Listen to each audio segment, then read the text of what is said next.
natural, you are not natty.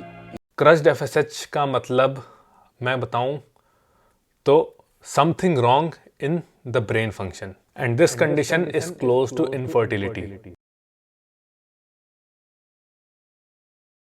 प्रणाम प्रणाम दोस्तों, प्रणाम मित्रों, प्रणाम साथियों।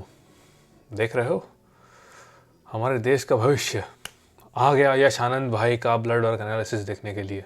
मजाक कर रहा हूँ भाई, ये आपको कुछ फ़ायदा ही होगा, कुछ आप सीख के ही जाओगे इस वीडियो से। ऐसा नहीं है कि बस ऐसे ही बना रहा हूँ। सो टाइटल थंबनेल आपने देख लिया होगा, यश आनंद भाई। कौन यश आनंद भाई? यश आनंद भाई वो जिन्होंने कुछ समय पहले एक 50 किलो के बंदे को 300 ग्राम प्रोटीन की डाइट रिकमेंड की थी, वो यश आनंद भाई। वही वाले यश आनंद भाई।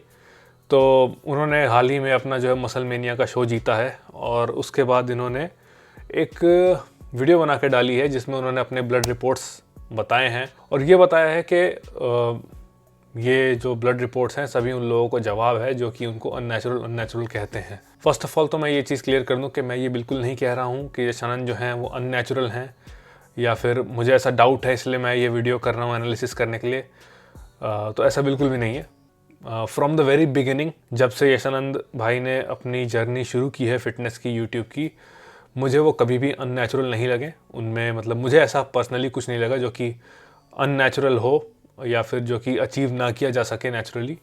एक डिसेंट फिज़ीक है, एवरेज फिज़ीक है, जो कि थोड़े मेहनत से और थोड़ा सा लीनर साइड अगर आपके पास जेनेटिक सपोर्ट है तो यू कैन अचीव इट। और रही बात मेरी ऑडियंस की, तो आज तक मेरे से किसी ने भी यश आनंद की डिमांड नहीं की फॉर नेटी और नॉट या फिर स्टेरॉइड वगैरह की। सो इस सब के चलते ना मुझे ऐसा लगता है कि मी एंड माई पीपल, जो आप लोग देख रहे हो, we both share same mindset. तो मतलब we both, you as a viewer and myself as a creator, do not find Yash Anand to be using any kind of stuff. But still अब यश आनंद ने ब्लड रिपोर्ट डाली है तो मुझे उसमें एक आध चीज़ें थोड़ी सी कंसर्निंग लगी, इसलिए मैं ये वीडियो बना रहा हूँ। बाकी तो भाई I have never doubted on him, कभी डाउट हुआ नहीं और अभी भी नहीं है। So let's get started. तो इनका ब्लड रिपोर्ट जो है आगे से शुरू होता है, इनका पूरा CBC वगैरह है और पूरा उसमें हेमेटोलॉजी है और लिपिड पैनल है। वो सब लेस इंपॉर्टेंट चीज़ें हैं इन कॉन्टेक्स्ट टू यश आनंद, जो कि मुझे थोड़ा सा उतना रीजनेबल नहीं लगती टू स्टार्ट विद। इसीलिए हम इनकी रिपोर्ट उल्टा पढ़ना शुरू करेंगे एकदम नीचे से। सो सबसे नीचे आता है इनका टेस्टोस्टेरॉन फ्री टेस्टोस्टेरॉन। देखिए जो टेस्टोस्टेरॉन होता है ना, वो यूजुअली 3 तरह के प्रोटीन से बाउंड होता है। एक SHBG से, जो कि होता है आपका सेक्स हार्मोन बाइंडिंग ग्लोबुलिन, एक होता है आपका एल्ब्यूमिन, एक होता है आपका CBG। सो जो अनबाउंड टेस्टोस्टेरॉन होता है, जो कि बाउंड नहीं हुआ होता इन तीनों से, उसे हम कहते हैं फ्री टेस्टोस्टेरॉन। और ये बहुत इंपॉर्टेंट होता है when it comes to building your muscles, right. So free testosterone की अगर बात करें तो एक अच्छी रेंज में है, कंसिडरिंग के ये इन्होंने जो अपना ब्लड वर्क है वो ऐसे टाइम पर करवाया था जब he was not in a very good state. थोड़ा सा ये एक्सट्रीम डाइटिंग पर चल रहे थे, उसके हिसाब से अच्छे लेवल्स हैं टेस्टोस्टेरॉन के। और इसमें कुछ एक्स्ट्राऑर्डिनरी नहीं है, अचीवेबल लेवल्स हैं। क्योंकि जब हम इनके लेवल्स देखते हैं टेस्टोस्टेरॉन टोटल के, दैट इज़ 474 नैनोग्राम्स पर डेसीलीटर, तो ये भी एक नॉर्मल लेवल है। हालांकि ये हल्का सा लोअर एंड में है for Yash Anand's age, but considering the time period, वो जो स्पेसिफिक कंडीशन जो थी वहाँ पर ये एक्सट्रीम डाइटिंग कर रहे थे, एक्स्ट्रा प्रेशर डाल रहे थे बॉडी पर, तो उस केस में जो है जब आप इस तरह का कैलोरी रिस्ट्रिक्शन करते हो इतना भारी, तो ये स्पष्ट सी बात है। और उसके हिसाब से भी मैं कहूँ तो ये ठीक लेवल्स हैं। 474 लोगों के और नीचे जाते हैं। सो कुल मिला करके free testosterone in comparison to his total testosterone justifies his natty status, मोटा मोटा। अब देखिए मैं आपको पहले से बता दूं कि ये जो इनका ब्लड वर्क है उसमें हम उतना डीप में नहीं घुसेंगे। द रीज़न बीइंग कि एक अंदर से पहले से मोटिवेशन आती है ना कि ये बंदा तो मतलब कुछ ना कुछ लिया होगा इसने पक्का, तो थोड़ी सी उत्सुकता होती है और उसके चक्कर में बंदा डेप्थ में घुसता है। बट यहाँ पर वो इनिशियल मोटिवेशन ही नहीं है मेरे पास। सो इसीलिए थोड़ी मोड़ी चीज़ें देखेंगे और कंसर्निंग चीज़ें देखेंगे। और अगर यूजुअली जो देखा जाता है, जो चीज़ मैटर करती है, वो होता है आपका free testosterone to total testosterone का रेशियो। वो भी काफ़ी कम है in comparison to an enhanced athlete, क्योंकि एनहांस्ड एथलीट जो होता है उसकी बॉडी में फ्री टेस्टोस्टेरॉन की मात्रा बहुत ज़्यादा होती है in comparison to a natural athlete. ना कि सिर्फ फ्री टेस्टोस्टेरोन ज़्यादा होता है उनकी बॉडी में, बल्कि उनका जो टोटल टेस्टोस्टेरोन होता है वो भी बहुत ज़्यादा सप्रेस्ड होता है due to heavy androgen use. So इस वजह से उनका रेशियो जो होता है वो बहुत ऊपर जाता है। सो यहाँ से मैं कह सकता हूँ कि नथिंग फिशी, मतलब कुछ ऐसा फिशी नहीं दिखा मुझे इनके में जिससे हम कुछ कह पाएँ। यहाँ पर आ जाता है आपका ईस्ट्राडायोल। ईस्ट्राडायोल आप लोगों को समझाने के लिए आसान भाषा में कह देते हैं ईस्ट्रोजन इसको, ठीक है। वैसे E1, E2, E3 तीन होते हैं, यहाँ पर E2 की बात हो रही है, ईस्ट्राडायोल। सो ईस्ट्रोजन जो है इनका वो नॉर्मल रेंज में है इन कंपैरिजन टू, याद करिए हमने अपने चैनल पर एक और बंदे का बहुत महीनों पहले या साल हो गया उसका जो है ब्लड वर्क एनालिसिस किया था। उस बंदे का ईस्ट्रोजन जो था वो 60 के ऊपर टच कर रहा था। सो उस बंदे के केस में वो चीज़ प्रॉब्लमैटिक थी और हमने वो हाईलाइट की थी, बट यहाँ पर ऐसा नहीं है। अब ईस्ट्रोजन का बढ़ना प्रॉब्लमैटिक क्यों है? क्योंकि हमारी बॉडी इसको किस तरह से इंटरप्रेट करेगी हम उसे समझते हैं। जब हमारा ईस्ट्रोजन हाई होता है तो बॉडी को क्या लगता है कि बॉडी में टेस्टोस्टेरोन की मात्रा बहुत ज़्यादा हो गई है, और क्योंकि जब टेस्टोस्टेरोन हमारी बॉडी में एक्सेस हो जाता है तो वही टेस्टोस्टेरोन को बॉडी एक्सेस जो होता है उसको ईस्ट्रोजन में कन्वर्ट कर देती है। सो हाई ईस्ट्रोजन अगर आपका है तो उससे बॉडी को अल्टीमेटली सिग्नल जाएगा कि टेस्टोस्टेरोन बढ़ा हुआ है, इसीलिए वो ज़्यादा ईस्ट्रोजन में कन्वर्ट हो रहा है, तो टेस्टोस्टेरोन का प्रोडक्शन कम कर दो। तो फिर इस तरह से इनडायरेक्ट वे में बॉडी टेस्ट का प्रोडक्शन कम कर देती है। सो ये आपका जो है ड्रॉबैक होता है काइंड ऑफ हाई ईस्ट्रोजन का, बट यश के केस में ईस्ट्रोजन नॉर्मल लेवल में है। सो यहाँ पर कुछ भी चिंता की बात नहीं है और कुछ फिशी नहीं है उतना, है ना। अब देखिए ये सब तो बेसिक चीज़ें हो गई जो कि इशारा करती हैं कि कुछ फिशी नहीं है। अब मैं उस पार्ट पर आपको लेके चलता हूँ जो कि कंसर्निंग है मेरे लिए भी, और मे भी आप लोगों को भी कंसर्निंग लगे। वो है इनके गोनाडोट्रोपिन्स यानी कि LH और FSH के लेवल्स। सो जो इनके LH का लेवल है, ल्यूटिनाइजिंग हार्मोन जिसे कहते हैं, वो है 4.38 मिली आयूज पर ml, नॉट कंसर्निंग। बट जो इनके FSH का लेवल है जो कि फॉलिकल स्टिमुलेटिंग हार्मोन होता है, उसके लेवल है इनके 0.5 मिली आयूज पर ml से भी कम। यहाँ पर ये चीज़ थोड़ा सा कंसर्निंग हो जाती है। अब आप लोग यहाँ पर देखेंगे कि भाई क्रश्ड FSH जो है इनका क्रश्ड क्यों है। कोई भी अगर आप एनाबॉलिक स्टेरॉइड्स यूज़ करते हो तो सभी को पता है कि आपके LH और FSH दोनों डाउन जाते हैं। उनके पीछे का मैकेनिज्म भी मैं आपको समझाऊंगा आगे, लेकिन वो दोनों क्रश होते हैं। बट यश के केस में आप नोटिस करोगे जो LH है आपका ल्यूटिनाइजिंग हार्मोन, वो क्रश्ड नहीं है, काइंड ऑफ नॉर्मल रेंज में फ्लोट कर रहा है। बट FSH जो है वो क्रश्ड है। क्रश्ड FSH का मतलब मैं बताऊं तो something wrong in the brain function. और इसके कारण क्या होता है, जब आपका FSH लो होता है तो पिट्यूटरी से इनफ सिग्नल नहीं आ रहा है आपके टेस्टिकल्स को स्पर्म प्रोड्यूस करने के लिए। सो स्पर्मेटोजेनेसिस के प्रोसेस में हिंड्रेंस पैदा होती है, and this condition is close to infertility. Now hear me out, मैं ऐसा नहीं कह रहा हूँ कि यश आनंद जो हैं वो असक्षम हैं या फिर उनकी मोतियाँ खराब हो चुकी हैं। इनके कंडीशन में अगर इनफर्टिलिटी होती है तो उसका कारण है ब्रेन से सही सिग्नल टेस्टिकल्स को ना मिलना टू प्रोड्यूस स्पर्म्स, और इसके कारण ही आपका स्पर्म प्रोडक्शन जो है वो थोड़ा सा कम हो जाता है, and that might create infertility situation. So in his case उनके औजार जो हैं वो सही हैं।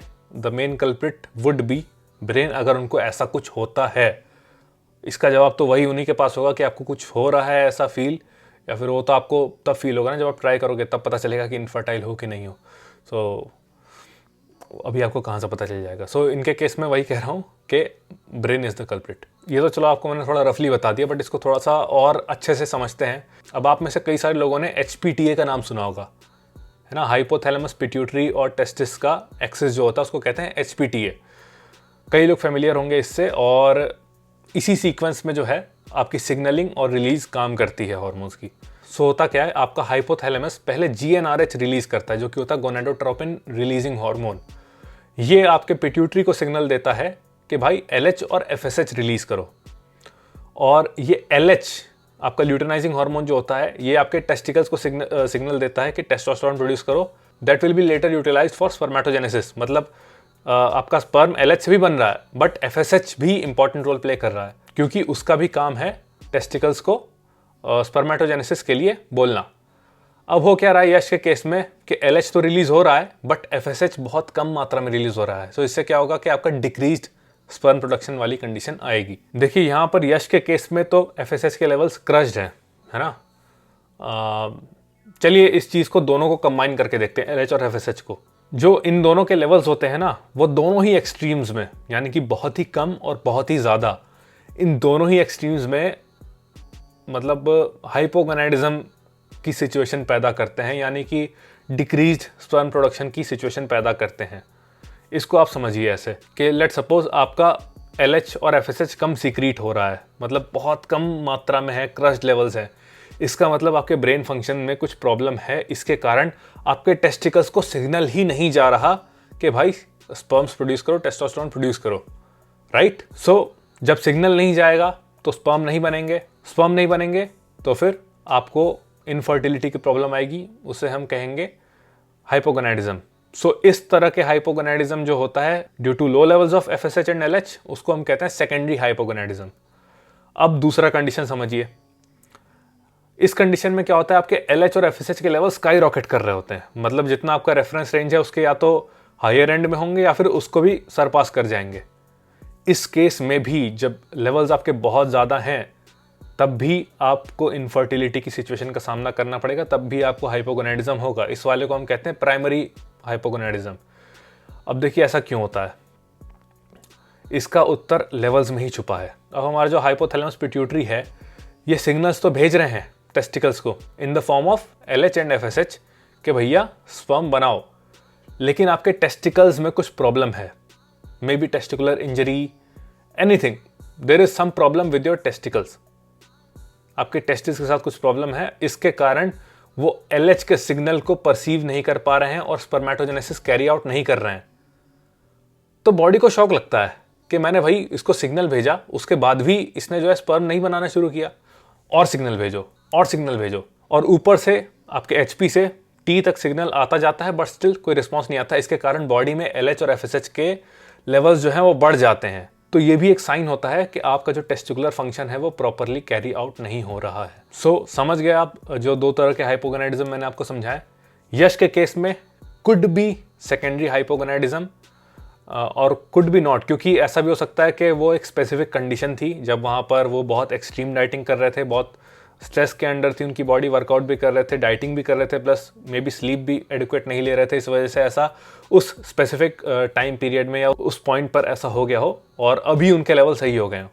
सो इसीलिए आई वुड रिक्वेस्ट यश, अगर आप ये वीडियो देख रहे हैं, जिसकी पॉसिबिलिटी 100% है क्योंकि आप देख ही रहे होंगे, सो मेरे भाई पुरानी बातों को भूल जाओ आप, है ना। आपने 300 ग्राम प्रोटीन की डाइट दी किसी बंदे को, जाने दो, पुरानी बात है।